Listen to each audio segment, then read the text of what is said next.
Hello and welcome back to another edition of the Creamsicle Chronicle podcast. My name is JT Olson, flying solo tonight on the eve of Bucks opening game day. Garrett Ballard could not be here. Garrett, wish you were. Always good to talk ball, but we press on.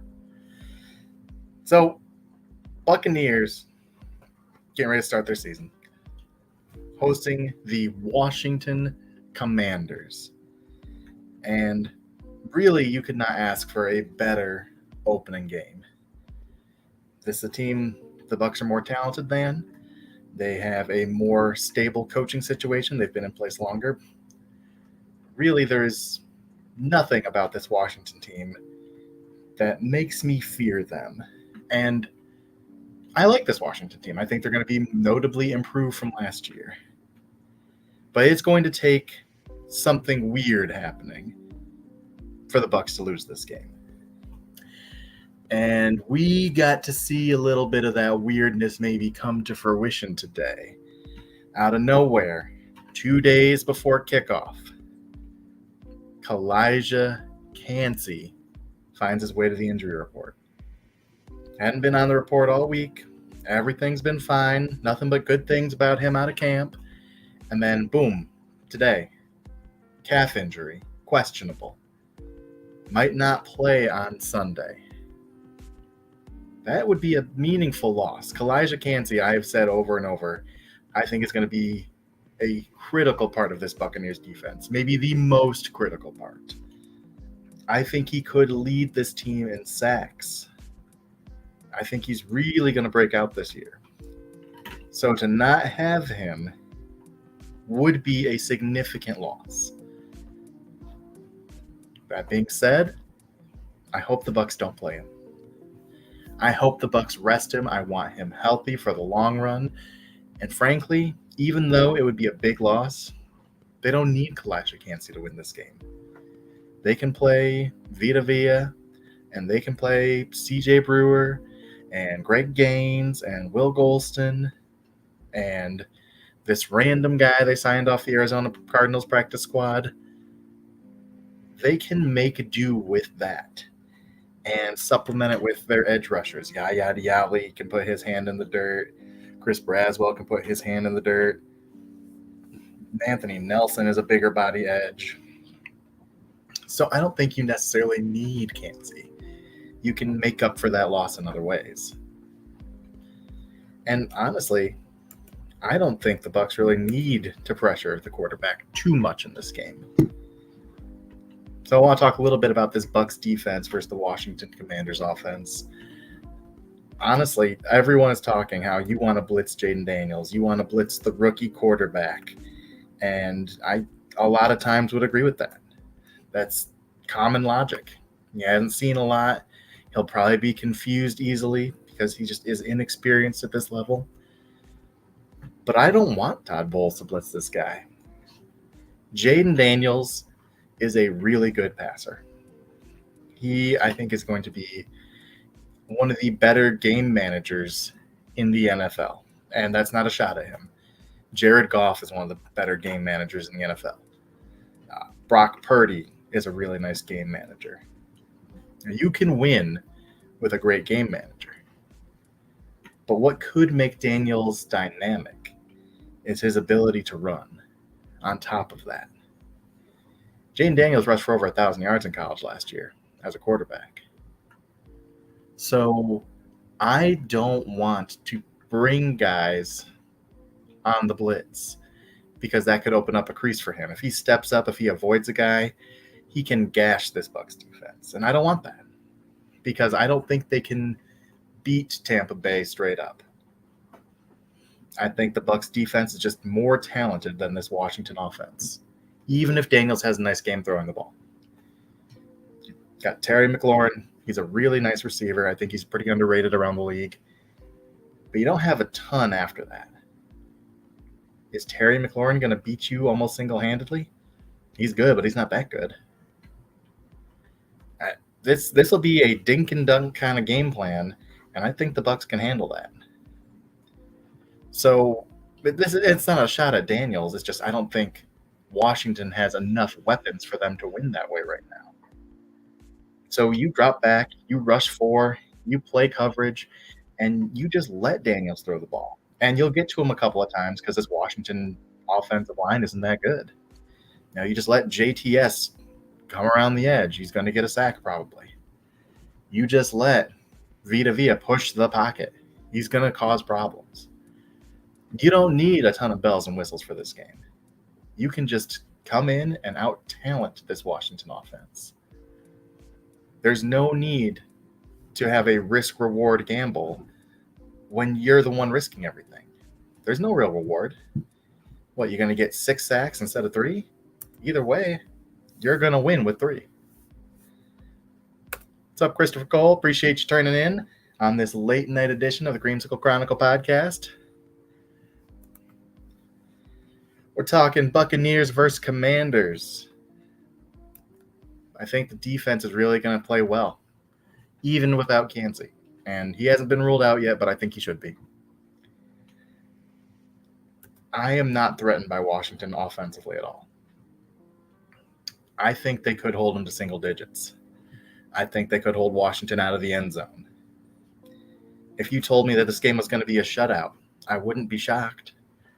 Now, I'd be a little surprised if Kancey wasn't playing and it was still a shutout, but, I mean, the Bucs are just better than Washington.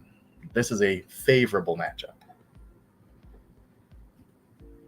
Now, where they could be challenges on the other side of the ball. Washington defense versus Buccaneers offense. I think this one's going to be fun. This is a real easier way into it kind of game. And I say that knowing that Washington has a great pair of defensive tackles. Daron Payne, Jonathan Allen, one of the better duos across the league.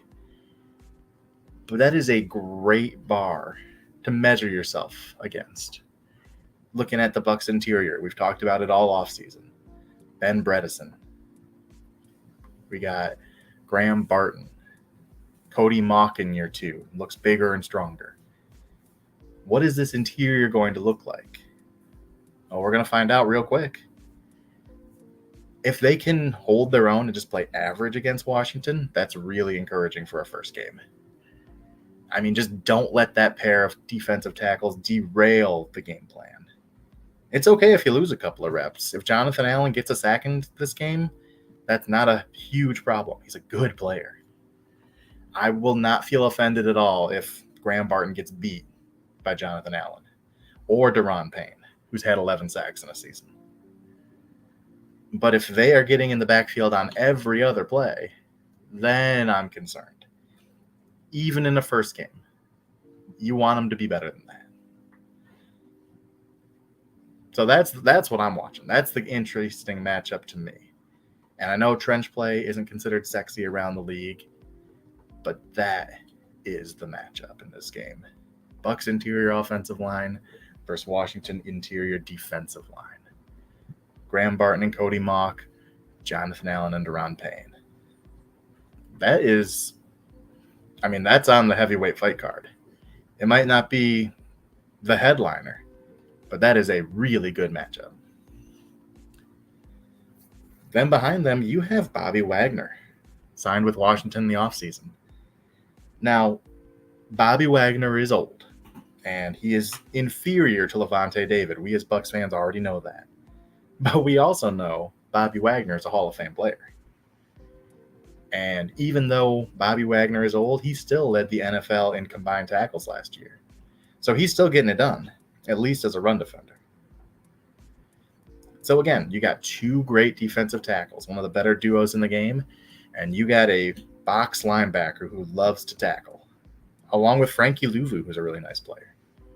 I mean, the interior of this Washington defense, it is solid, if not good. So I'm really interested to see what this running game is going to do. And I think they're going to come out and they're going to try and establish it because they've talked about it all offseason. We want to run the ball. We want to run the ball. We can't be the worst running team in the NFL. That's just empty words if you don't try and come out and set the tone. Even in a matchup that isn't ideal for that, you come out and you try and punch them in the mouth. And if you can't win running up the gut, then guess what? You better win outside because either way, you're running the ball. And that's what you said you want to do. That's what all your off-season moves said you want to do. So go out and you do it. Now, it's okay if you don't put up 200 rushing yards in this game. No one's asking for that. In fact, this is a game you're probably going to win through the air. Washington pass defense does not look great. But I really want to see what they can do running the ball. Rachaad White, I think, is a very underrated player.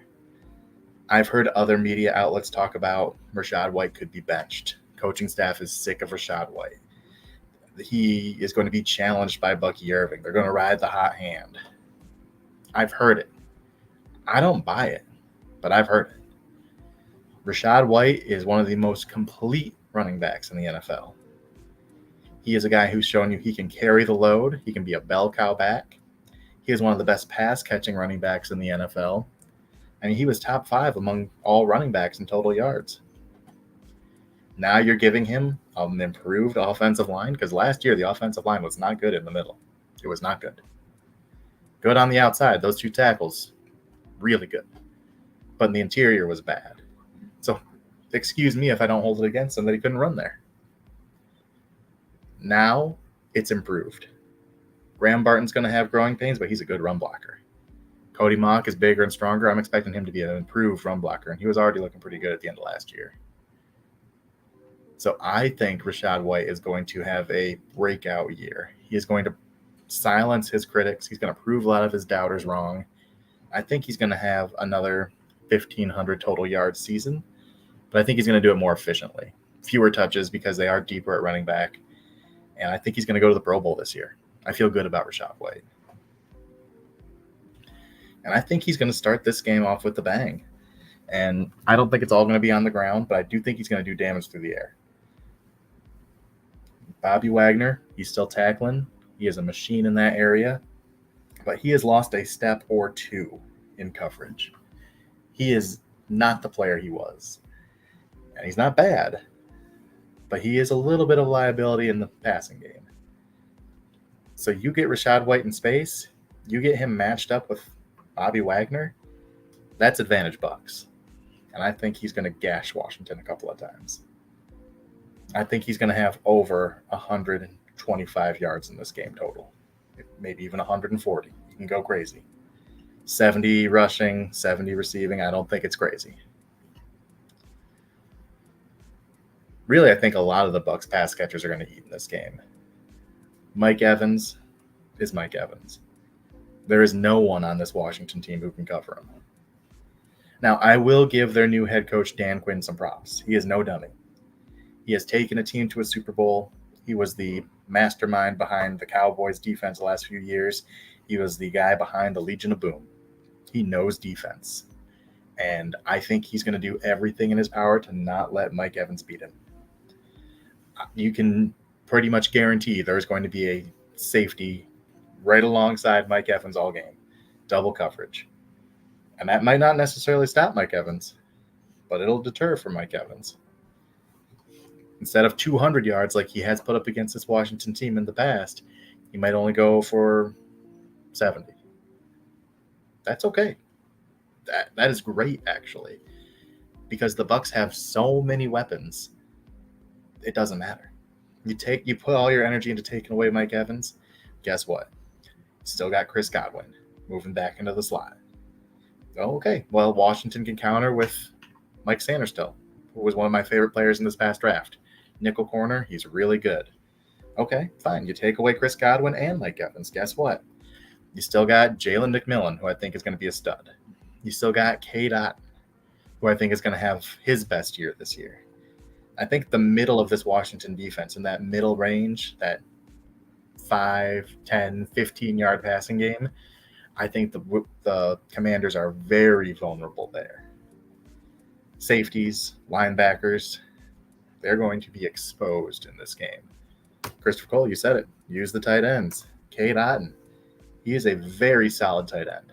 And he's just got stronger and stronger with Baker last year. You could even see the emergence of Devin Culp in this game. Devin Culp is an athlete, and I think they're going to want to use his speed in space. I mean, you just leak him out on a crossing route. catch him on the backside, and boom, who's catching him? It's going to take a corner, maybe a safety. But he's good for a big play if you scheme him open. So realistically, I think even if Washington does a good job slowing down the run, which I think the Bucs will commit to, I think they're just going to be smoked through the air. And it'll be similar to Janie Nails. I don't think it's going to be big play after big play, but I think it's going to be more dink and dunk, and they're going to rip off some big plays on that. Short pass to Rashad White, he breaks it for 15. You get Jalen McMillan on a slant, makes a man miss, takes it for 12. I think we're going to see a lot of those plays. And, of course, Mike Evans is going to burn this team on comebacks. They're playing a safety deep. He's just going to abuse the corner on those comebacks route. So I think there are a lot of ways the Bucs can win this.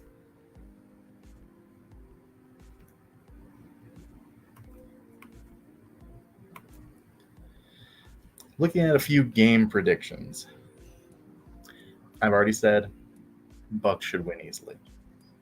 I don't think that's any secret. I don't think any Buck fan or anyone who really evaluates the game feels differently. I've got it 27-16 Buccaneers. But I want to give a few in-game predictions. Got a couple of bets going on this game. Want to share them. Maybe you want to follow along. Do what you want to do.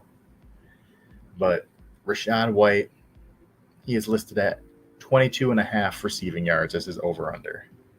I am slamming the over on that. I'm also taking Jalen McMillan anytime touchdown. The chemistry between McMillan and Baker looked real in the preseason. And we didn't get to see a lot of it because Baker only played the one game. But Jalen McMillan has impressed at every turn in training camp in the preseason. Anything you would have wanted to see from him, you've seen from him. And we already thought he was going to be a stud coming out. Like, if you watch this podcast, if you follow our evaluation, we were very high on Jalen McMillan well before he was a Buccaneer. So I think he's going to find the end zone. I really do. I think he's plus 400 to get a touchdown. And if you're focusing all your attention on Mike Evans and you're putting your best nickel guy on Chris Godwin, Jalen McMillan is going to hurt your defense. So that's game one. I'm excited for it. I think we've all been waiting for this game. This is the Bucs' chance to get ahead of things. You start this week with Washington. 2 weeks from now, you got Denver, and I think that should be another easy victory. It's another bad team. You got the Lions sandwiched in the middle. That'll be a tough one. But I think this is going to be the start of a very promising season. We haven't been on here as much as I want to be this offseason, but I feel really good about where this Bucs team's trending. Right now, I've got them winning 11 games this year. I think they have a ceiling that is as high as anyone. And I think they have a floor of 8 or 9 wins. I don't see them being any worse than that, barring major injuries across this roster. But I think 11-6 is a good expectation. You get to the playoff, you win a game or 2, depending on the matchup. But you should probably definitely win at least 1. And I think realistically, NFC Championship is a fair expectation. Because who am I afraid of in the NFC? I'm not afraid of the Eagles. Watch them turn the ball over twice tonight. They haven't looked great. I mean, Packers are good, but we saw this team play them last year. A worse version of this team. Went into Lambeau's Field and smacked them around. I'm not afraid of that team. 49ers, I think they're kind of on the downside of things. They're on the decline. Their offensive line has a ton of questions. I don't trust Brock Purdy. Deebo Samuel's another year older. Trent Williams is another year older. George Kittle's another year older. I mean, they have talent, don't get me wrong, but they've made so many deep postseason runs, and they are a more veteran team. I don't know how much gas they have left in this window. Like, I think it's closing fast in the next year or two. So much so, I don't even know that they win their division this year. The Rams just shipped out their best linebacker a few weeks ago. I have a lot of questions with their defense, even though I really like what they did in the draft. But, I mean, their tackles aren't great. Stafford's getting a little older. He could get banged up. Defense, I mean, you lost Aaron Donald. I like who they replaced him with, but you can't replace Aaron Donald. Not really. Linebackers are a question. I think their secondary is mediocre. I mean, the only team I look across the NFC and really think that's a better team than us definitively is Detroit. They're too strong in the trenches. They have one of the best receivers in the NFL. They have one of the best tight ends in the NFL, the best running game in the NFL. They have a really strong secondary now after revamping it this offseason. That's the only team that I think is legitimately better than us. And there are maybe one or two I'd say potentially better than us. But I think the Bucs are one of the top 3 teams in the NFC. And I will argue anyone who says otherwise, because I think they're wrong and I'm right. Who else would I definitively say is better? There's no one. Dallas, I don't even think is all that good. The Falcons, I think, can win the NFC South, and I'm actually picking them to win the NFC South.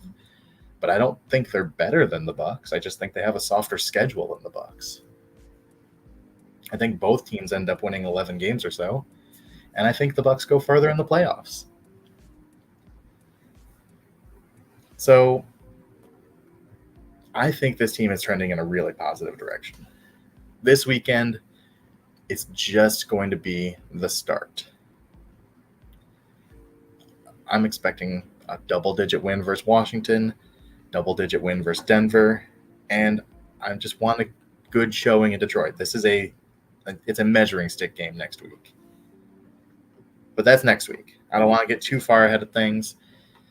Tonight, it's just about Washington. It's just about the return of Buccaneer football, getting in the win column, 1-0. First step to the playoffs. Before I wrap it up, I do want to do a little bit of bold prediction. I mentioned earlier, Washington's offensive tackles, not good. Most of their offensive line isn't good. But their tackle situation is questionable at best. Ugly in more realistic terms.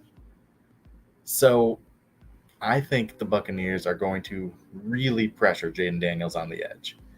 And I'm going to make the bold prediction that Joe Tryon-Shoyinka goes off for 2 sacks in this game. I know, he's halfway to his 4 for the year. But this is the kind of team, an athlete like him, he should eat against him. Chris Braswell, I think, could get in on the action. Obviously, Yaya Diaby is going to be a problem for Washington. But I think they'll probably direct some of their running back attention, their tight end attention to try and chip him and slow him down. So I think whoever's opposite of Yaya, they are going to produce. And that's assuming Kancey doesn't play. I think no matter if he plays or not, that opposite edge is going to have a big game. And I think that's going to be Joe Tryon-Shoyinka.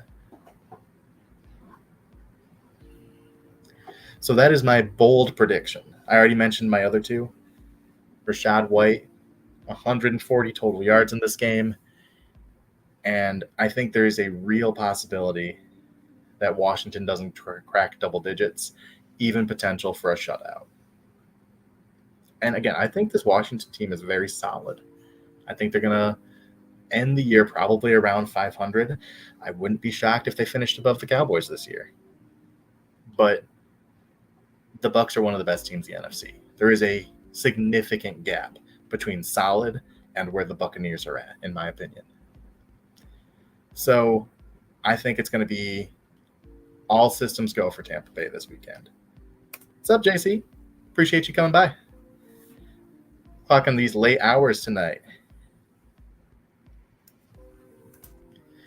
Anyone not following JC Allen, stop what you're doing. Go to Twitter, follow him. Great Buccaneers coverage. He's one of the best boots on the ground guys there is in Tampa Bay. And authentically, just a good dude. So the vibes are high right now. Everyone's feeling good. Should be a comfortable win this weekend. And it should be a very exciting season. A season that in its best case scenario, I think the Buccaneers can win the Super Bowl. Now, I am not picking them to win the Super Bowl. I'm not going as far as to call them a contender. But I view them similarly to how I viewed the Lions last year. They are an incomplete team, but they are a good team.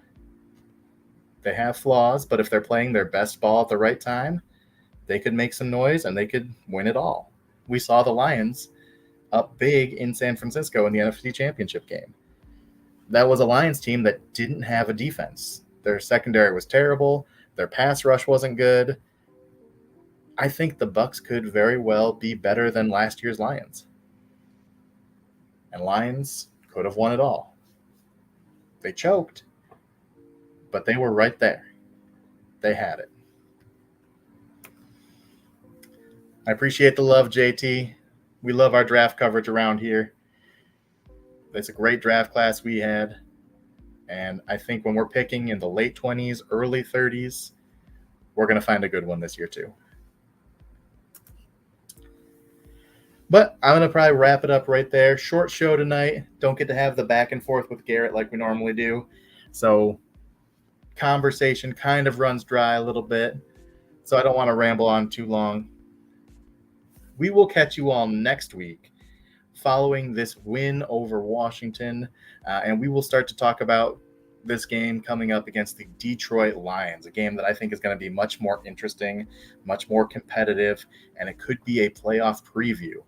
Going back to Ford Field, facing the Lions, where we got eliminated from the playoffs last year. That is the team to beat. That is the team the Buccaneers should be measuring themselves against. And they're going to get a chance to on the road again. These young guys, Graham Barton, Jalen McMillan, Chris Braswell, they need to feel that environment. They need to start getting ready for that atmosphere. Because it's not how you play in week 2. Everything they're doing right now is in preparation for a playoff run. Going to Detroit, experiencing that, getting better, growing, that's what next week is about. This week, it's about establishing your identity. Running the ball like you say you want to. Throwing the ball, doing anything you want through the air. Getting pressure on Jaden Daniels. Shutting down the run. This is what the Bucs are all about this year. Baker Mayfield going to have a 30 touchdown season. He's going to be top 5 in the NFL in touchdowns. He was right there last year. And this passing attack only looks better now. So this week, it is about imposing your will. It's about getting results, getting a win, getting out healthy, and moving on to the next game. Business as usual. Nothing fancy, nothing extra. Enjoy the opening weekend. Get your tailgating in, drink responsibly, and enjoy a victory. I will catch you all next week on the next edition of the Creamsicle Chronicle podcast.